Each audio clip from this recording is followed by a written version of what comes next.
नमस्कार मंडळी, माझ्या यूट्यूब चॅनलवर तुमचं खूप खूप स्वागत। आज आपण बनवणार आहोत शेव बनवण्यासाठी त्याच्यात थोडासा हिंग घालायचा, चवीनुसार मीठ। आता आपण घालणार आहोत त्याच्यात थोडंसं तेल आणि ते पण कच्चं घ्यायचं। असं मिक्स करून घ्यायचं। याच्यामध्ये आता पाणी घालायचं जेवढं आपल्याला लागेल तेवढं आणि ते मिक्स करायचं।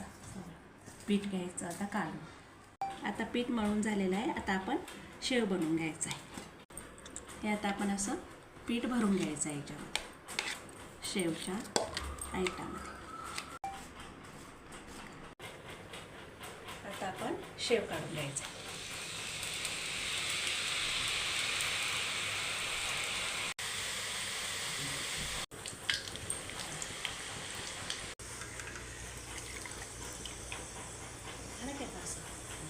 बंद कर मध्ये।